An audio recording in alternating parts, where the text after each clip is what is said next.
J'ai déjà été en retard sur la chaîne, mais enfin là, c'est quand même un retard qui c'est digne d'un niveau expert à ce niveau-là. Alors avant qu'on débute, sachez que si vous voulez en savoir plus sur la marque Nothing, il y a déjà une vidéo sur la chaîne. Une vidéo qui fait 20-25 minutes avec Akis, qui est un des cofondateurs de Nothing et qui vous explique en fin de compte la jeunesse de la marque, comment ils ont créé Nothing, ce qu'il y a dedans et vous avez tout sur la chaîne pour tout savoir. Donc je ne vais pas répéter ça dans la vidéo parce que dans ce cas vous allez dire déjà qu'il parle beaucoup ce garçon.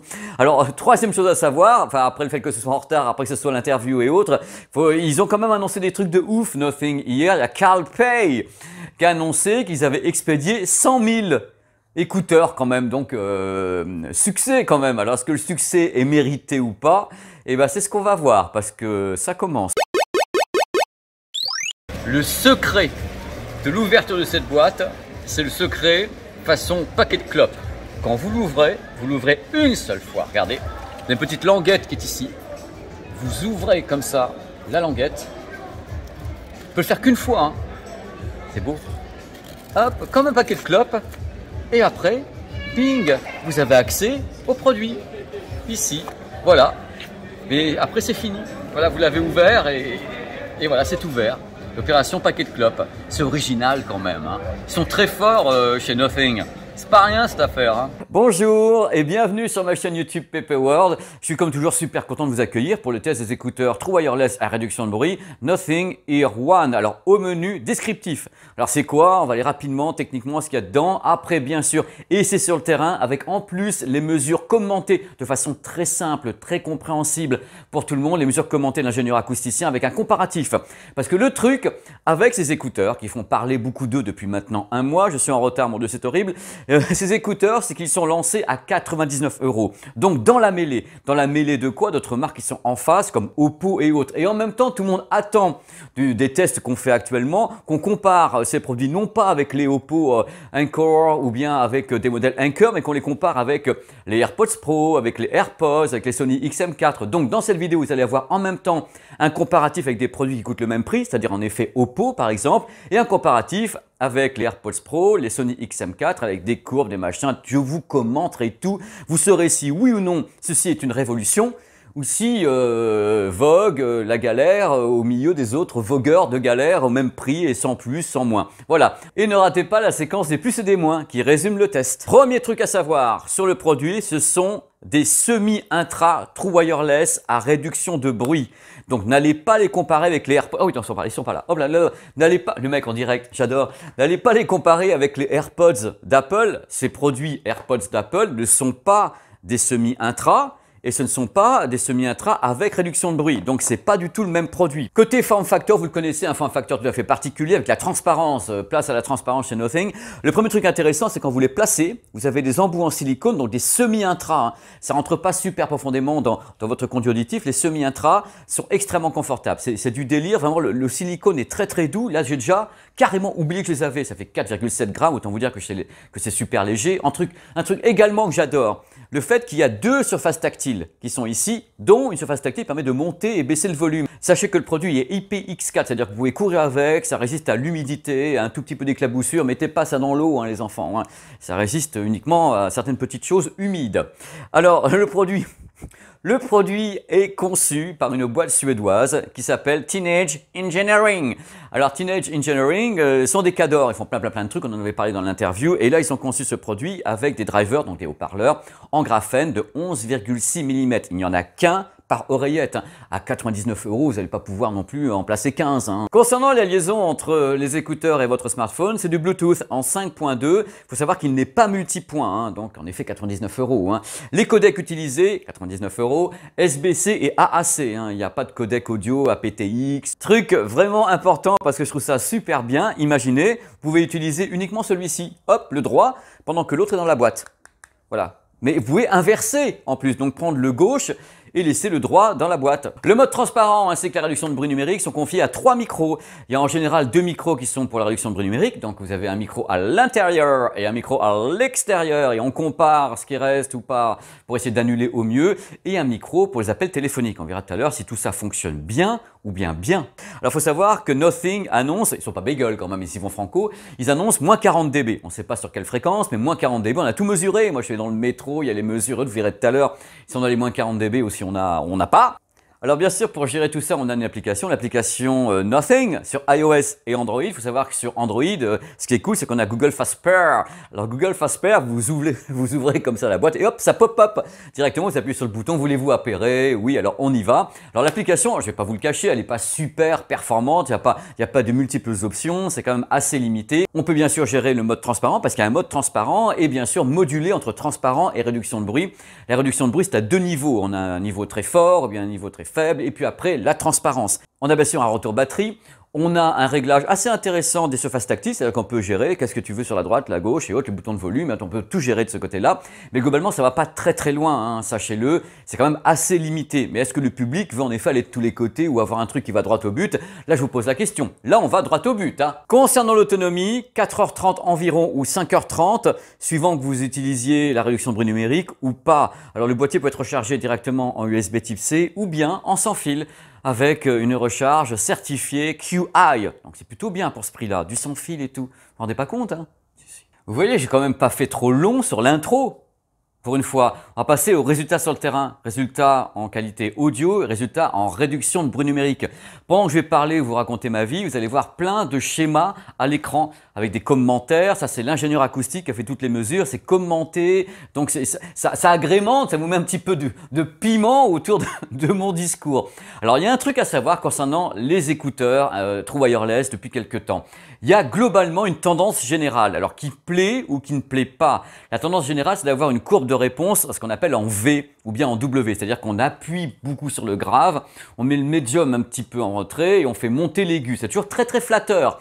Donc il y a beaucoup de marques qui le font et puis des marques célèbres, hein, toutes même, qui le font beaucoup. Alors est-ce que Nothing a également ce genre de caractéristiques audio dans sa signature? La réponse est oui, mais attention avec modération. C'est ça qui est intéressant quand j'ai testé le produit quand même depuis un mois que j'étais sur les oreilles, celui-là. Ce qui est intéressant, c'est que par exemple, on va y aller morceau par morceau si je puis dire. On va faire le grave, le médium et l'aigu. Concernant le grave, oui, il y a du grave. Soyez-en persuadés, si vous aimez le grave, vous aurez du grave avec ces écouteurs True Wireless. Par contre, c'est pas du grave hyper rentre dedans, c'est-à-dire que je connais des marques, même même le XM3 de Sony qui tabasse beaucoup dans le grave, lui il va pas tabasser autant, ça reste un grave qui est généreux, qui va être assez impactant, hein, qui est plutôt bien fichu, mais il va pas en faire trop. Voilà, c'est ça qui est important, c'est que c'est très percutant. Vraiment, j'ai trouvé que c'était assez équilibré de ce côté-là, c'est-à-dire c'était dosé sans pour autant surdoser. Donc c'est déjà une bonne chose, mais ça signifie que si vous aimez le grave, vous en aurez. Mais vous ne serez pas en même temps dégoûté si vous n'aimez pas trop le grave. Vous direz, ah bah tiens, c'est bien, je suis pas assourdi par le grave. Donc ça, c'est un bon point, on l'évacue. Concernant le médium, alors le médium, je rappelle, hein, c'est la voix, les instruments, c'est très important, le rendu du bas et du haut médium dans la signature sonore.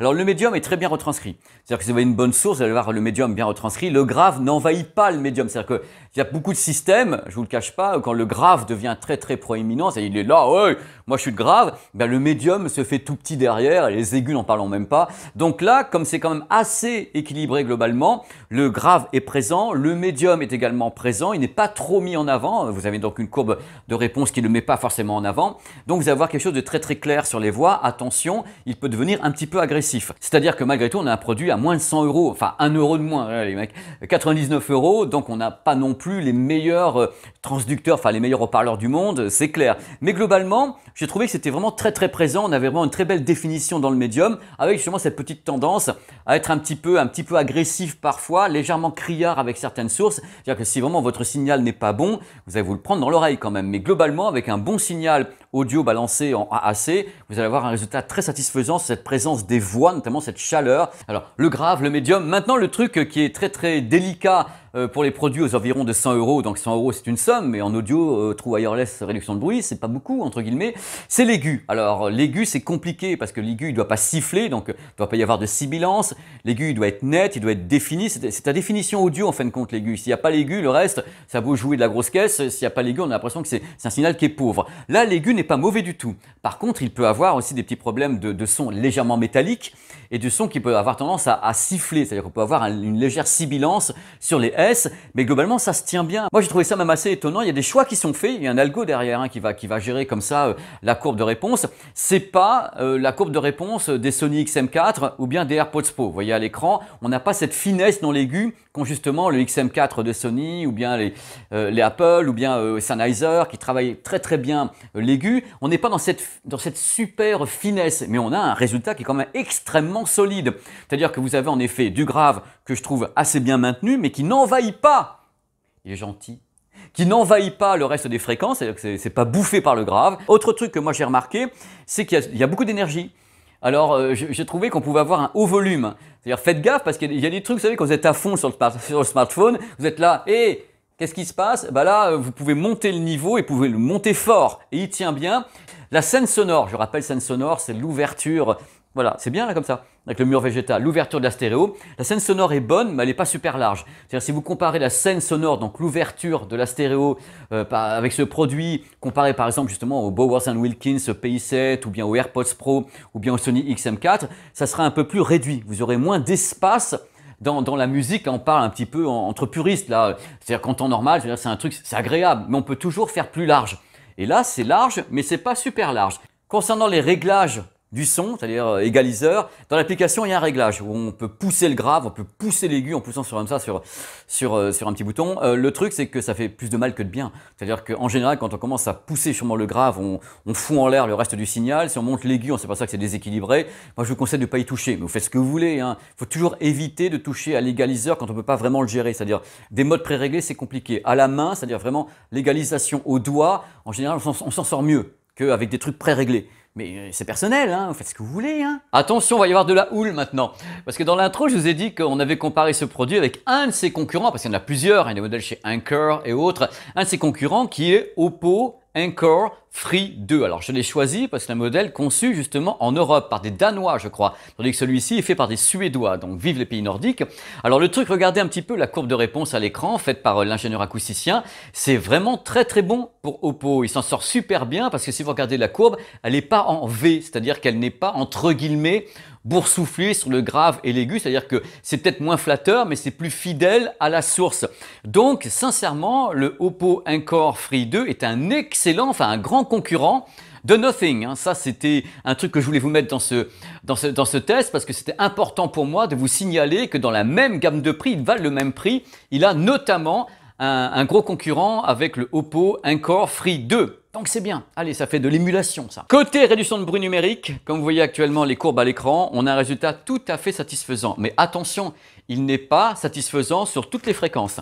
Je rappelle, en réduction de bruit numérique, le plus compliqué c'est d'arriver à réduire le son sur toutes les fréquences. C'est-à-dire, en effet, le grave, le médium, les voix humaines, l'aigu. Alors un bon système, c'est en effet un système qui réduit de toutes parts. Comme les AirPods Max, ils sont parmi les meilleurs chez Apple qui arrivent à réduire de 30 à 35 dB toutes les fréquences. Ou bien les XM4 qui arrivent également. Là, on a une bonne réduction de certaines fréquences, notamment dans le grave, le bas médium. Mais globalement, le médium et l'aigu, c'est plus compliqué. Ça signifie quoi? Ça signifie que si vous allez entendre un bus passer avec ce produit, oh il passe le bus, vous allez bien entendre le fait qu'on entendra moins le moteur ronronner. Par contre, si à côté de vous, vous avez des gens qui parlent ou des bruits de rue avec des gens qui parlent ou une foule, le bruit des voix sera pas tellement bien atténué. C'est-à-dire que sur les voix, il reste très moyen. L'aigu également, un train qui va freiner avec les... Vous savez, ces fameux freins qui font... Je vous l'ai bien fait comme ça. Le côté strident des freins, vous allez avoir une réduction de bruit numérique, mais ce ne sera pas forcément étonnant de comparer à d'autres systèmes qu'on a pu tester, donc les XM4 de Sony, ou bien les modèles Bose, ou bien en effet les AirPods Pro, ou des produits qui vont plus loin de la réduction de bruit numérique, ou les Jabra. Là, on va avoir une bonne réduction de bruit numérique, mais elle ne sera pas efficace sur toutes les fréquences, notamment les voix humaines, qui continuent à passer un peu moyennement. C'est cette partie-là qui est un petit peu touchy, c'est-à-dire que là, il va falloir que les ingénieurs bossent un peu plus sur la partie réduction des bruits des voix humaines, qui est très très compliqué. Hein. C'est un truc qui est vraiment très très difficile à faire.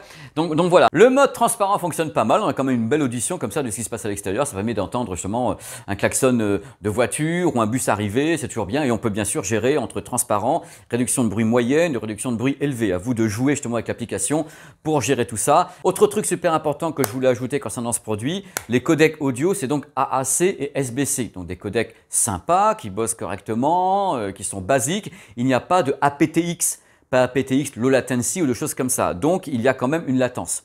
Ça ne va pas vous empêcher de regarder une série de Netflix, mais sachez qu'il y a une latence. Il y a beaucoup de systèmes qui permettent justement de rattraper la latence et à vous de jouer dans ce cas-là. Mais il y a une latence. Voilà, vous cernez la personnalité du produit. Il faut savoir que concernant la batterie, je suis arrivé aux environs de 4h15, 4h20 avec la réduction de bruit numérique, aux environs de 5h20, 25 sans la réduction de bruit numérique. Mais on voit ça justement dans les plus et les moins dans quelques instants qui résument ce test. Le prix est une conception transparente disruptive, au moins ils ont osé. Une bonne tenue à l'oreille, le silicone est doux, il est très doux. Contrôle du volume via un glissement sur la tige. La gestion du produit sur les deux surfaces tactiles, adressables, personnalisables. Une autonomie correcte, 4h25 environ en réduction de bruit numérique et 5h30 sans. C'est pas la gloire, mais c'est correct. Boîtier de recharge filaire ou bien sans fil QI. Une qualité... Je me gratte en plus. Une qualité audio rentre dedans, mais qui n'en fait pas trop. Une belle énergie générale dans la retranscription audio avec une bonne dynamique. Vous avez un bon battement de dynamique. Un haut volume sonore possible. Alors c'est dans les moins ou dans les plus. Vous pouvez vraiment monter le volume avec celui-ci. Et il y a une distorsion qui est quand même contenue. Le mode transparent est plutôt bon et on peut régler entre la transparence et la réduction de bruit numérique avec deux paliers. La réduction de bruit fonctionne pas mal. Vous avez une bonne réduction de bruit sur certaines fréquences et puis d'autres fréquences où c'est un peu moins évident. Mais globalement, on a un résultat tout à fait satisfaisant. C'est pas du tout le haut du panier, sachez-le. Faut pas les comparer à des AirPods Pro ou bien à des XM4 de Sony. On n'est pas vraiment dans la même catégorie côté réduction de bruit numérique. Les autres vont plus loin sur toutes les fréquences. Possibilité d'utiliser uniquement l'oreillette gauche ou bien la droite et laisser l'autre dans la boîte. Ça, c'est bien. Résiste aux éclaboussures, aux embruns, à l'humidité, mais attention, pas à la pluie. C'est IPX4. C'est pas, n'immergez pas. Avec Android, l'appairage rapide Google Fast Pair. C'est immédiat. Pop, ça pop-up. L'application en anglais uniquement. English speaking? Great. L'application toujours, il n'y a pas beaucoup d'options, on ne règle pas grand chose globalement, donc c'est un peu limité, mais on a un retour batterie, on peut gérer la réduction de bruit numérique et la transparence qu'on peut faire d'ailleurs également sur les tiges. Qualité moyenne, des appels téléphoniques, dès qu'il y a un peu de bruit ambiant, on sent que ça se perd complètement, il peut même y avoir des coupures parce que l'algorithme essaie de trouver où est votre voix dans tout ça. Donc c'est pas mauvais, mais c'est dans la moyenne. Donc je peux pas le mettre non plus dans les plus. En Bluetooth, il y a une latence. Elle n'est pas gigantesque, mais il y a une latence, donc un petit retard. Concernant la qualité audio, dans l'aigu, il y a quelquefois une sensation un petit peu métallique et quelquefois un peu de sibilance. Donc il peut arriver que les S sifflent un peu, sifflotent on va dire. On n'a pas vraiment de réglage d'égaliseur dans l'application. Ce sont des modes où on met plus de grave, plus d'aigu. Je conseille pas. Ça fait plus de dégâts qu'autre chose. Donc, essayez de laisser en linéaire et peut-être, au travers des applications liées à Android ou iOS, essayez de corriger le son, si vous voulez le corriger. Une réduction de bruit numérique qui n'est pas très efficace dans la partie médium et aiguë. C'est-à-dire qu'il n'y aura pas beaucoup de réduction des voix humaines, notamment. Pas de Bluetooth multipoint. La scène sonore stéréo est un petit peu resserrée par rapport à d'autres modèles qu'on a testés. Pas de codec audio aptX, low latency ou aptX adaptive, ce qui fait qu'on ne peut pas rattraper ce côté latence. Donc, vous allez voir un petit peu de latence parce qu'en général, ces codecs permettent de réduire la latence. Voilà, vous savez ce que j'en pense de ce produit. Vous voyez que tout n'est pas parfait, il y a des trucs qui vont, d'autres qui vont moins bien. Mon rôle, c'est de détecter ça, justement, et de vous offrir en plus les mesures de l'ingénieur acoustique pour appuyer un peu mes dires. Donc, dans tous les cas, dans la conclusion, ce que je peux vous dire, c'est que, en effet, ce produit Nothing Ear One est un produit qui ne peut pas aller foncièrement en concurrence directe avec des produits qui valent de 100, 300 €, les Sony XM4, les AirPods Pro et autres. Mais par contre, il peut aller en concurrence directe avec des produits comme Oppo et la concurrence est serrée, exactement comme je le pensais. C'est-à-dire que dans cette gamme de prix, en effet, 99 à 100 €, 110 €, 120 €, on sent que la castagne, dans les années à venir, elle va être là, avec des produits Sennheiser qui se pointent également à 149 € avec réduction de bruit, True Wireless et autres.